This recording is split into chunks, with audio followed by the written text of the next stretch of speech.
తింటున్నప్పుడు కూడా ల్యాప్టాప్స్ వదలట్లేదు. అసలు మ్యాటర్ ఏంటంటే చాలా రోజుల తర్వాత ఆఫీస్కి వచ్చాను. ఇన్ని రోజులు వర్క్ ఫ్రమ్ హోమ్ చేసి హాయిగా ఉన్నా. సడన్ గా ఆఫీస్ మ్యాండేటరీ అని చెప్పి మెయిల్ వచ్చింది. ఇంకా మ్యాండేటరీ అన్నాక తప్పదు కదా. ఇంకా ఆఫ్టర్నూన్ లంచ్ చేద్దామని క్యాంటీన్ కి వెళ్ళాను. నేను వెళ్ళేసరికి కొంచెం లేట్ అయింది.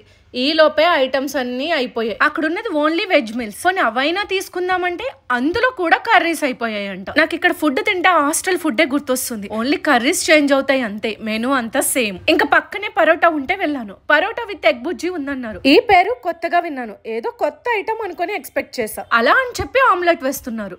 మేబీ ఆమ్లెట్ ని ఎగ్ బుజ్జి అంటారేమో అనుకుని వెయిట్ చేస్తుంటే పరోటా విత్ ఎగ్ పుల్టా వచ్చింది. మా ఊర్లో అయితే ఎగ్ పుల్టా అంటారు, కొన్ని చోట్ల ఎగ్ పొరటు అంటారు. ఇక్కడ ఎగ్ బుజ్జి అంతే. కానీ అందులో కారం ఎక్కువ వేస్ట్ చేశారు, అస్సలు బాలేదు. సరే జ్యూస్ తాగుదాం అనుకున్నా. అందులో జ్యూస్ కంటే నురగ ఎక్కువ కనిపించింది. ఇలాంటప్పుడే అనిపిస్తుంది ఆఫీస్ కంటే వర్క్ ఫ్రమ్ హోమే బెటర్ అని. మరి మీకేం ఇష్టం?